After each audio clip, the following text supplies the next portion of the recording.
What happened next didn't just embarrass her. It revealed something deeper about fear and judgment in America. 911, what's your emergency? The operator's steady voice echoed through the line as Colleen Brixley gripped her phone. So tightly, her knuckles turned white, from the bay window of her two-story home in Overland Park, Kansas. She stared at a man crossing the cul-de-sac. He wasn't running. He wasn't shouting. He wasn't waving a weapon. He was simply walking. Yet Colleen's heart raced as if he had already broken into her house. "There's a man out there," she said, panic sharpening her tone. "He's carrying a gun. He looks dangerous." Across the street, Reginald Holt was doing nothing more than heading to his car, a sleek black sedan parked neatly in his driveway. His sweatshirt hung loose, his cap pulled low, and yes, a firearm rested on his hip, secured in its holster. To Colleen, that was all that mattered. She didn't notice his calm stride, the relaxed look on his face, or the unhurried pace of a man wrapping up a long day. She saw only one thing: a gun. "Can you describe him?" the dispatcher asked. Colleen pressed her forehead to the glass, narrowing her eyes. "Black male, medium build, about 6 feet tall. It's got a weapon strapped to his hip, plain as day. I don't recognize him. He doesn't belong here." Her words carried more than description. They carried history, assumption, and judgment. Meanwhile, Reginald had no idea a call had been made. He'd just come home from the precinct after hours of paperwork and a long briefing. All he wanted was a quiet night with his wife and daughters, grilling chicken in the backyard, enjoying a simple evening. The gun at his side wasn't a threat. It was part of his duty, his oath, his badge. But Colleen couldn't see that from behind her curtain. "Officers are on the way," the dispatcher assured her. Relieved, Colleen believed she had prevented something terrible. She never stopped to ask herself one simple question: what if she was wrong? Minutes later, sirens shattered the calm of the cul-de-sac. Two cruisers pulled in, red and blue lights flashing across manicured lawns and brick walls. Neighbors peeked from windows and porches, some recording on their phones. Curiosity and fear mixing in the night air. Reginald froze not from guilt, but from disbelief. He knew those sirens. He knew the officers stepping out, their hands hovering near their belts. For a split second, even in his own driveway, he felt like an outsider. "Sir, can you?" one officer began, but stopped short. Recognition flickered. His eyes widened. "Holt." Reginald raised his brows. A half smile tugged at Reginald's lips, tension thick in the air. Slowly, deliberately, he reached inside his jacket and pulled out his badge. "Evening, fellas." Both officers straightened. Then, in a gesture that startled every watching neighbor, they raised their hands in a quick salute. Respect, brotherhood, confirmation that the so-called suspicious man was one of their own. Reginald felt the weight of the moment, not pride, but embarrassment. Not for himself, but for the theater of it all. The sirens, the flashing lights, the whispers behind curtains. He could almost feel the sting of assumptions wrapping around him like chains. Across the street, Colleen eased her curtain back just enough to see. Confusion spread across her face. "What?" she muttered under her breath. The officers exchanged a few words with Reginald, then glanced toward Colleen's house. One of them shook his head faintly before returning to the cruiser. No arrest, no confrontation, no danger. Yet the silence that lingered over the cul-de-sac was louder than the sirens themselves. Neighbors whispered from porches, "He lives here? Wait, he's a detective." The tension didn't vanish, shifted. It settled over the neighborhood like a shadow. Raising questions no one wanted to speak aloud, Reginald slipped his badge back inside his jacket and let out a long sigh. Walking to his front door, he felt the weight of every eye on him. A simple Stroll to his house felt heavier than any stakeout he'd ever done. Inside her living room, Colleen lowered her phone. Relief didn't come. Embarrassment pricked at her skin, but she pushed it away, convincing herself she had acted responsibly. "Better safe than sorry," she whispered. But safe for who? The night wasn't over. Neither was the story. What began as a single phone call was about to shake an entire neighborhood. Sirens cut through the street like a knife. Red and blue washing across driveways, flashing on brick and glass. Kids dropped a basketball mid-game and ran inside. A garage. Doors slammed shut. Curtains twitched. The whole subdivision held its breath. Reginald stood by his sedan, one hand resting on the roof, the other brushing against his holster. He knew better than to move too quickly or to look too relaxed. It was surreal, standing in the same position as the men he once responded to. Only this time, he was the subject of the call. The first officer out of the cruiser was Glenn Navarro, a man Reginald had worked alongside during a narcotics bust 2 years back. Glenn's hand hovered near his belt until his eyes met Reginald's. His jaw dropped. "Reggie?" Glenn blinked as if seeing a ghost. Reginald raised his chin. "Evening, Navarro." Slow night. The tension cracked. Glenn chuckled and motioned for his partner, Officer Luke Fenner, to stand down. Fenner hesitated, his eyes flicking between the badge and the holster. "Dispatch," said armed male. Fenner muttered. "They weren't wrong," Reginald replied evenly, holding his badge up for them to see. "Plainclothes division, you know how it is." Glenn stepped closer, gave a sheepish salute. "Hell, man, didn't expect to find you in the middle of an HOA panic call." The salute wasn't just a formality, was trust, respect, recognition. But to the neighbors watching through blinds and cracked doors, it was theater. A performance that left them whispering in the shadows. Asterisk behind the glass, Colleen's stomach twisted. She hadn't expected this recognition, respect, even camaraderie. She tugged the curtain wider, straining to catch their words. Her mind scrambled for explanations. Maybe the officers were mistaken. Maybe the badge was fake. Or maybe just maybe she had been wrong. Her husband, Douglas, stepped into the room, adjusting his glasses. "What in the world's going on?" Call the police," Colleen snapped, pointing toward the window. "That man had a gun look. He's right there." Douglas squinted into the night. His face softened. "That's Holt. He moved in 6 months ago. Law enforcement. I met him at the neighborhood barbecue, remember?" Heat flooded Colleen's face. She remembered the barbecue faces, handshakes, names she barely retained. But she hadn't made the connection until now. With the sirens fading and neighbors still watching, she felt cornered by her own certainty. Outside, Reginald shook Glenn's hand, then fixed Officer Fenner with a steady look. "I appreciate the quick response. But you both need to understand that call could have gone a lot differently for me." Glenn nodded, his tone sober. "You're right. I'll flag your address with dispatch. Shouldn't happen again." Reginald let out a humorless laugh. "Shouldn't have happened this time." The words cut deeper than any accusation. Fenner shifted uncomfortably. "We'll log it." "Sorry for the trouble, Detective." "Not trouble," Reginald replied quietly. A reminder. The officers returned to their cruiser. Lights off, engines humming away. Officially, it was over.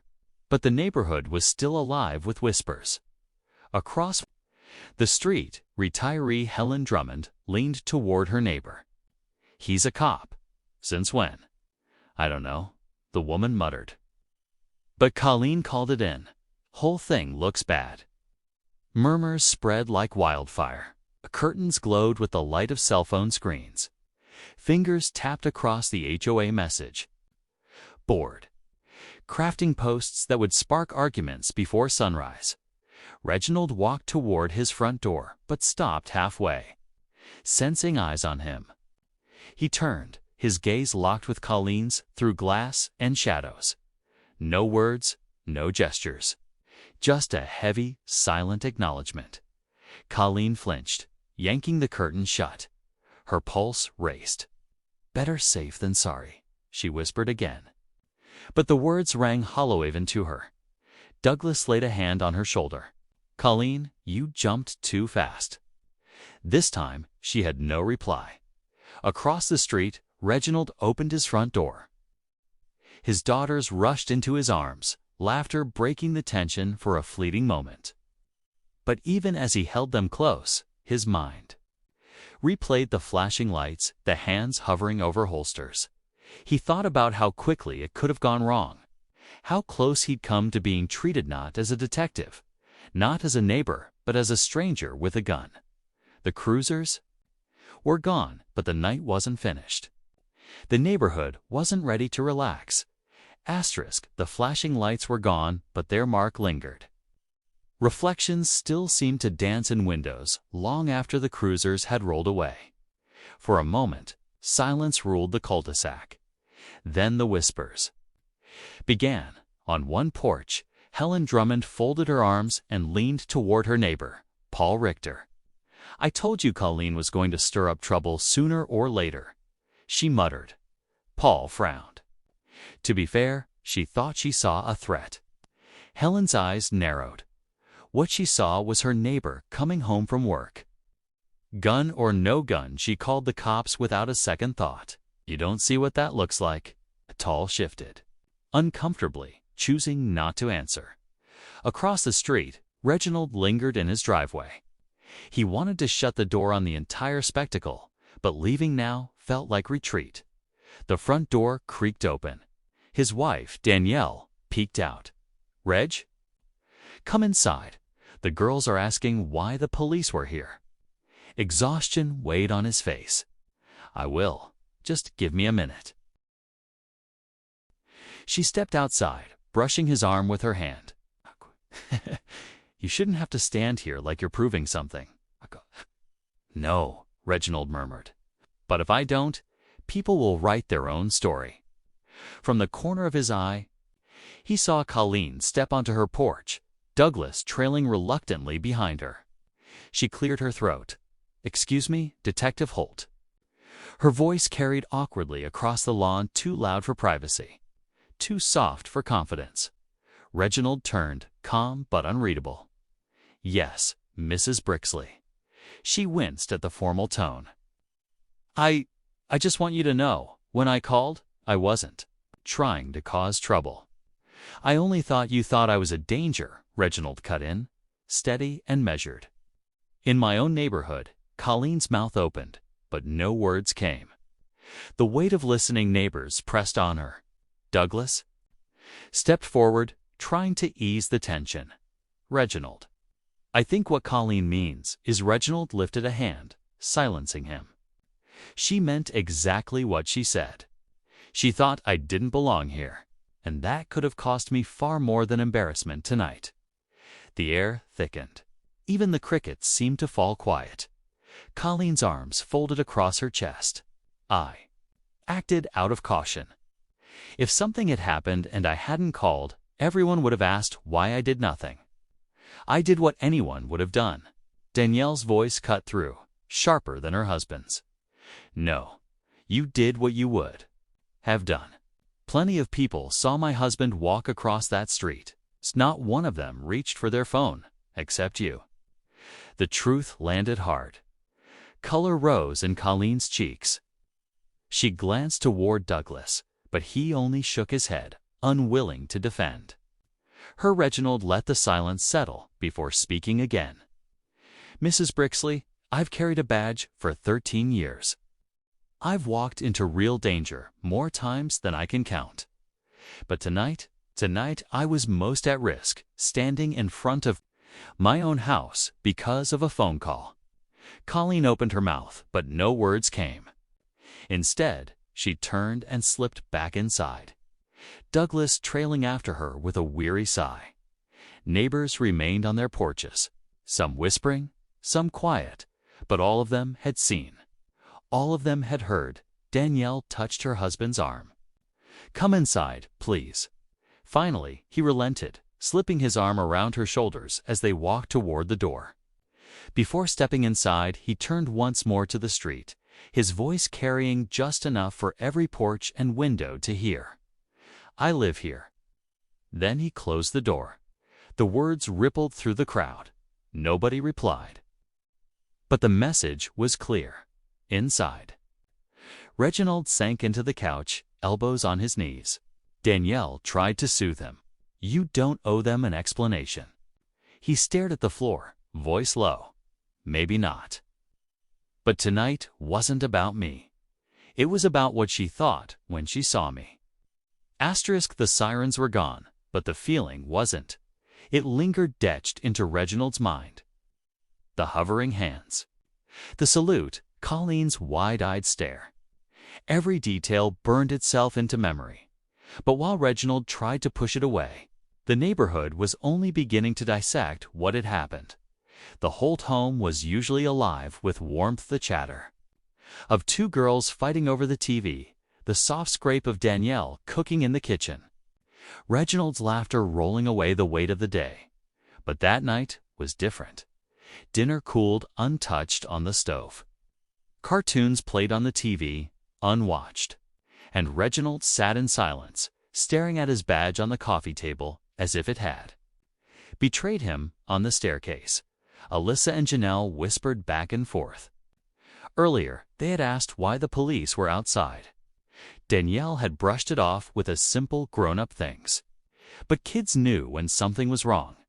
Danielle entered the living room, drying her hands with a dish towel. She stopped, watching him sit motionless. "You didn't eat," she said softly. "Wasn't hungry." Her lips curved sadly. "You've been hungry every day I've known you. What's really going on?" Reginald rubbed his face with both hands. "What's going on is I got treated like a stranger. Like I was a danger walking across my own lawn. That's what's going on." Danielle sat beside him, laying her hand on his shoulder. Was one call, Reg. One woman who jumped to conclusions. One call was all it would have taken. His voice was low, sharp. "If Navarro hadn't recognized me, if Fenner had drawn quicker, it could have ended differently. And my daughters would have been watching from the window." The weight of the words silenced her. Finally, she whispered, eyes burning with quiet fire. "You can't carry 'what if' all night. You've already carried too many." Reginald's tired eyes met hers. "I swore to protect people. But who protects me when my neighbor sees me as a threat?" She didn't answer. Instead, she leaned against him, letting silence speak for them both. From upstairs, Alyssa's small voice broke through. "Daddy, did you do something wrong?" The question hit like a stone. Reginald glanced at Danielle. She gave a soft nod, permission to answer. He walked to the base of the stairs, looking up at their wide, innocent eyes. "No, baby, I didn't do anything wrong. Someone just thought I did." "Then why did the police come?" Janelle asked. "Because sometimes when people are scared, they don't stop to ask questions. They call for help even when help isn't needed. And sometimes that puts innocent people in danger." The girls frowned, trying to make sense of it. "But they knew you," Alyssa said. "They said hi." "They did," Reginald said softly. "But not everyone will. And that's why I need you to be careful, no matter where you are. People will look at you and think they know your story before you ever open your mouth." The lesson weighed heavy on their young shoulders. Danielle wrapped her arms around both girls, pulling them close. "That's why we stand together," she said firmly. As a family, the Holts stayed close that night, gathered in the living room. Reginald eventually ate the reheated chicken, though he barely tasted it. His mind was still replaying Colleen's words through the dispatcher's line. "He doesn't belong here." Those words echoed longer than the sirens across the street. The Brixley home was no lighter. Colleen sat at the kitchen table, her laptop open to the HOA's private message board.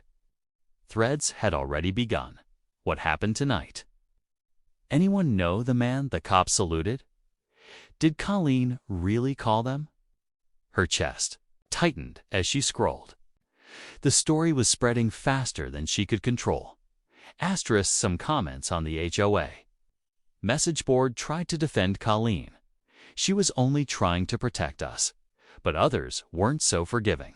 This was reckless. Halt is a detective, not a threat. At the Brixley home, Colleen sat at the kitchen table with her laptop open, her chest tightening as she scrolled through the thread. Douglas walked in, poured a glass of water, and sat across from her. "You're making it worse by reading that," he said. "I need to know what they're saying," Colleen snapped back, her eyes fixed on the screen. "They're saying what?" "I already told you," Douglas replied evenly. "You jumped too fast, and now the whole neighborhood is talking about it." Colleen's jaw clenched. "So I should have ignored a man with a gun. Pretend I didn't see it." "You should have." "Remembered who he was," Douglas said. "Or at least walked outside and asked." "You didn't give him that chance." The sting of his words landed hard, but she wasn't ready to admit she was wrong, not yet. Instead, she muttered under her breath, "Better safe than sorry." Douglas shook his head. "Sometimes being safe is just the excuse people use when they don't want to admit they were wrong." The room fell silent, except for the click of Colleen's keys as she scrolled deeper into the arguments online down across the street. At the Holt home, Reginald tucked his daughters into bed. He kissed their foreheads and whispered, "Tomorrow will be better." But as he closed their door, he knew the truth tomorrow would bring confrontation, not peace. By the next morning, the entire neighborhood was buzzing.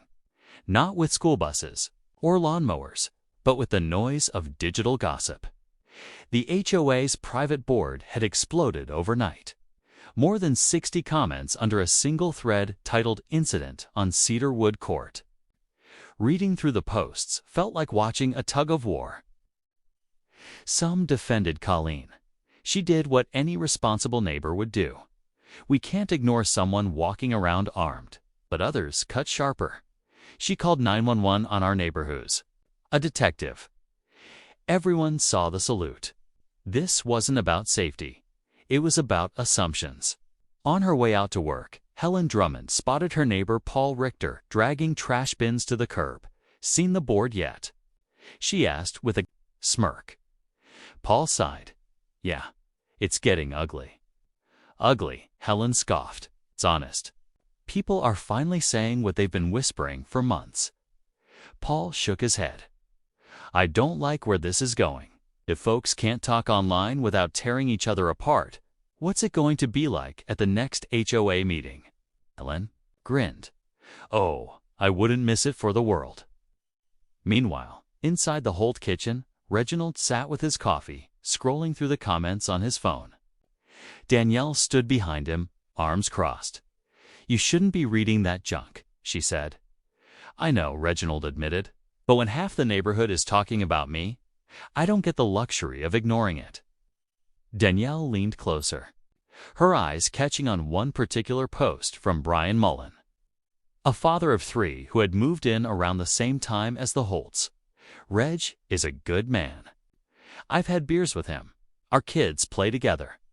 But let's be honest, Colleen didn't know that. Brian's post struck a balance, but Danielle wasn't buying it. "I'm not saying she was right," she muttered, "but it's not fair to crucify her either." Reginald set the phone down and rubbed his temples. "That's the problem. No one's talking about what actually happened. They're all talking about Colleen defending her. Criticizing her meanwhile, I'm the one who had squad cars pulling up on me like I was some kind of threat." Across the street, Colleen sat stiffly at her own kitchen table, the glow of her laptop reflecting in her tense face. The more she read, the more indignant she became. Her fingers hammered the keys. "I acted responsibly. If that man hadn't been law enforcement, everyone would be thanking me." Think about that before you judge. Douglas stepped in just as she hit post. He caught the words on the screen and shook his head. "You're digging yourself deeper." "I'm defending myself," she snapped. "No," he said firmly. "You're proving you care more about being right than being fair." Colleen froze, fingers hovering over the keyboard. For once, she had no comeback. Later that day, Reginald forced himself outside. He walked to the mailbox, fully aware of the eyes tracking him from porches and driveways. A cluster of neighbors stopped whispering when he approached. Carla Jensen gave a quick, strained smile. "Morning, Detective Holt." He studied her a moment before replying. "Morning, Carla." Silence stretched until Carla added, almost in a rush, "For what it's worth, I'm sorry about last night. My husband and I, we knew it was you. We didn't see any danger." "Thank you," Reginald said evenly. "That means more then." "You think?" But even as she nodded, Carla glanced nervously back at the others, as if apologizing might put her on the wrong side of the divide. Inside, Danielle waited. "What did she say?" "She knew I wasn't a threat," he answered, setting the mail on the counter. "But she didn't stop it. Nobody did." Danielle's gaze softened. "So what are you going to do? Keep carrying that weight, or speak up?" Reginald exhaled. "I don't know. I don't want to be the guy who turns every block party into a debate, but if I say nothing, it looks like I'm okay with what happened, and I'm not." By evening, the online arguments spilled into real life. Neighbors clashed on sidewalks. Someone slipped a note under the Holt's door. "We support you. Don't let one person ruin the block." But the voices defending Colleen lingered just as loud in Reginald's mind. The HOA announced an emergency meeting for the weekend. But fate didn't wait. The next morning, after walking his daughters to the bus stop, Reginald spotted Colleen by her mailbox. She looked unsettled, as though she'd been rehearsing what to say all night. The bus rumbled away, leaving just the two of them standing in the cul-de-sac. Curtains twitched as neighbors peered out, unable to resist the spectacle. Colleen cleared. Her throat, "Detective Holt." "Mrs. Brixley," Reginald replied, arms folding across his chest. "I wanted to address what happened," she began nervously. "When I saw you with a firearm, I reacted. I didn't know who you were." Reginald tilted his head. "Didn't know who I was? We met at the barbecue in June. You asked me about neighborhood safety. I told you where I worked." Color rushed into her cheeks. "I meet a lot of people. I didn't remember. All I saw was a man with a gun." "No." Reginald's tone sharpened. "All you saw was me. And you decided I didn't belong here. That's the truth, isn't it?" Her lips tightened. "That's not fair. I would have called no matter who it was." From the porch, Danielle cut in, arms crossed. "That's a lie, and you know it. Plenty of people in this neighborhood carry. Nobody's ever had cops called on them." Colleen bristled. "I don't see them carrying in plain sight." "That's because you're not looking," Danielle fired back. "But you sure looked for him." Reginald raised a hand, stopping the volley before it spiraled. He stepped closer to Colleen, his voice steady but edged with steel. "Do you know what it feels like to stand in your own driveway, flashing lights in your face? To have your kids ask if you did something wrong, just because your neighbor panicked?" Colleen's mouth opened, but no words came. Reginald's voice cut through the silence, firm but steady. "I've spent my entire career protecting the city, risked my life more times than I can count. And yet, here in the one place I should feel safe, my own neighborhood, treated like a stranger. That's not caution, Mrs. Brixley. That's fear, and it says more about you than it does about me." The words struck hard. For a brief moment, Colleen's eyes softened, as if she wanted to apologize. But pride quickly replaced hesitation. Her shoulders straightened. "I won't apologize for being careful," she said flatly. "My job as HOA president is to protect this neighborhood." Danielle's voice snapped from the porch. "Protect it from what?" "From families like ours." The silence that followed was sharp enough to cut.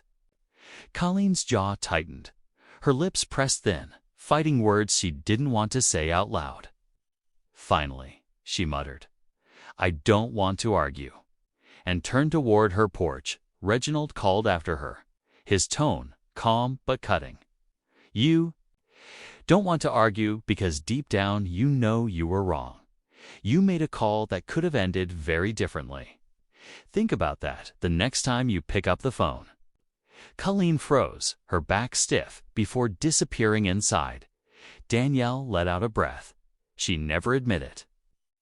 "She doesn't have to," Reginald replied. Everyone else saw. Across the street, a curtain twitched at Helen Drummond's house, while Paul Richter pretended to sweep his driveway, eyes glued to the scene. The neighborhood had already turned into a stagehand. The Holtz lives had become the drama everyone was watching. That night, at the dinner table, Reginald replayed the confrontation in his head while his daughters chattered about school. Danielle reached across the table, resting her hand on his. "You said what needed to be said. Whether she listens or not, that's not on you." He nodded slowly, though unease still lingered. "This isn't just about her anymore," he admitted. "The whole neighborhood's involved now. Saturdays meeting, it's going to get ugly." "Then walk in with the truth," Danielle said. "It's stronger than any story she can spin." Reginald leaned back, exhaling heavily. He wasn't looking forward to it. But she was right, truth was all he had. And when Saturday arrived, the neighborhood would be forced to face it. The community center on 135th Street usually hosted baby showers, birthday parties, or quiet HOA meetings about parking rules and lawn care. But that night, the folding chairs were packed. Neighbors filled every seat, their voices low, the air electric with anticipation. Saturday evening came quickly. The community center on 135th Street, usually home to birthday parties and quiet HOA updates, was packed wall to wall. Folding chairs creaked, neighbors leaned in, and the air buzzed with tension. Everyone had come for the same reason. This wasn't just another meeting. Tonight, the neighborhood would finally choose sides.